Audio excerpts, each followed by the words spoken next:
Cabinet मंत्री ने 2 लाख मत्स्य बीज संचय किया। उत्तर प्रदेश के मत्स्य विकास विभाग के कैबिनेट मंत्री डॉक्टर संजय निषाद ने आज न्यू लक्ष्मण मेला पार्क गोमती रिवर फ्रंट पर 2 लाख मत्स्य बीज का संचय किए जाने की बात कही। उन्होंने आज लक्ष्मण मेला मैदान पहुंचकर वहां का जायजा लिया। प्रधानमंत्री मत्स्य की विकास बोर्ड हैदराबाद द्वारा प्रायोजित रिवर रैंपिंग जागरूकता कार्यक्रम में शिरकत करने पहुंचे थे।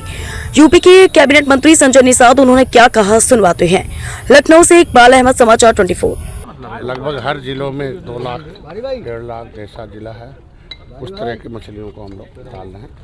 और ये रिवर रेंचिंग से लेकर आई, पहले तो बहुत छोटी मछली डाली जाती थी, अभी हमने पिछले साल से ही वो बड़ा मछली करके डालो जिससे इसकी मोर्टेलिटी रेट कम हो और वहाँ वो जल्दी से बढ़ जाए, जल्दी से कोई उसमें। ये जल जीव का स्तर जो है, अभी तक तो ये था कि केवल मछली लोग मारते थे और उस पर पता चला कि उसके किनारे रहने वाले जो मछुआरे थे वो निर्भर भी हैं, तो उनके आय में वृद्धि हो, रोजगार बढ़ जाए, राजस्व बढ़े और मेरे नदी का जो जल जीव का जो स्तर है वो आपस में बैलेंस हो जाए। उसके लिए हमारी भारत सरकार ने और राज्य सरकार दोनों मिलके इसको हमारा ये मछली का बीज पड़ रहा और आज के दिन में गोमती में हम लोगों ने 2 लाख मछली डाली है और आगे भी हर जिले में चल रहा हुआ। मछली की कौन सी वैरायटी है? इसमें रोहू, इसमें देखो मेनली रोहू, कतला, नैनी है। ये ज़्यादातर ये मछलियाँ यहाँ नदियों में रहती हैं और इनको इसीलिए डाला जाता है कि ये जल्दी से बढ़ जाती हैं और इसमें दूसरे जो है वो हर इसकी पसंद भी है क्षेत्र के लोगों की।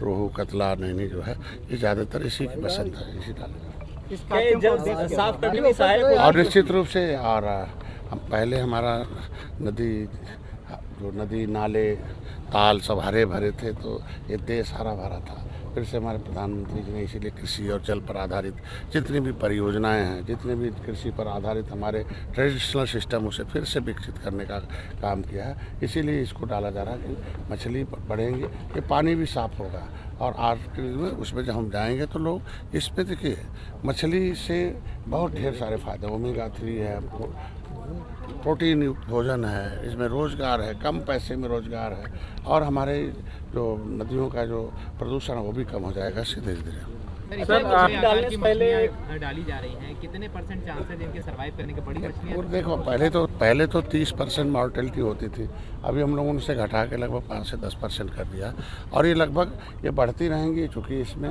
हमको लगता है कि 10% से 20% से 10% तक ये पूरे बड़ा हो जाएंगे, 1 से 2 किलो 3 किलो हो जाएंगे, 4-5 किलो हो जाएंगे, ये हो जाएंगे।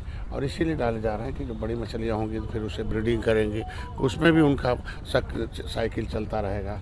इसीलिए हमारे यहाँ जून, जुलाई, अगस्त 3 महीने मछली मारने पर प्रतिबंध है। हमारी भारत सरकार ने पहली बार है कि जो मछुआरे 3 महीने मछली नहीं मारेंगे उनके लिए हमने अलग से फार्म भरवाया, उनके हम 3 महीने का कंपनसेशन दे रहे हैं कि उनको कम से कम जीविकोपार्जन का साधन चलता है। उनको हम लोगों ने चिन्हित कर रखा है, जितने मछुआरे हैं उनको हम लोग फार्म भराए हैं और 4,500 रुपये, हम 4,500 के आसपास हम उनको देंगे, 3 महीने का दे रहे हैं और इस साल से हम लोगों ने शुरू किया। पूरे प्रदेश में अभियान चल रहा है, क्या मछली डालने से पहले पानी की ऑक्सीजन कितनी है, क्या पर्याप्त मात्रा में वो जीवन यापन कर सकती है? निश्चित रूप से इसकी जांच की जाती है? इसके लिए बैठक अभी हुई है हम लोगों की और अभी प्रमुख सचिव के स्तर पर वहाँ बैठक हुई है, डिलाइट्स के साथ बैठक हुई है। उसमें इस बात को मैंने उठाया था कि कम से कम जो प्रदूषण है वो कम हो जाए और इस बोर्ड को भी एक्टिव किया जाए जो इसके प्रदूषण को कम करने के लिए जितने भी सिस्टम है मानक उसको किया जाए। अभी हमको लगता है कि हफ्ते 5-6 दिन पहले बैठक हुई और उसमें लोगों ने तय किया कि नहीं, इस पर अभियान के तहत अब मछलियों को हम नदी पानी को व्यवसाय के रूप में लाएंगे और लोगों को जल आधारित लोगों को आय का स्रोत बढ़ाएंगे और उस पर हर जितने भी विभाग हैं उसके उनको उस पर इन्वॉल्व किया गया और उनको हम लोग ट्रेनिंग देंगे और ट्रेनिंग करके उनके अंदर जागरूकता लाएंगे, KCC देंगे उनको हम बीज भी देंगे, स्टैंडर्ड उनको सीट भी देंगे, उनका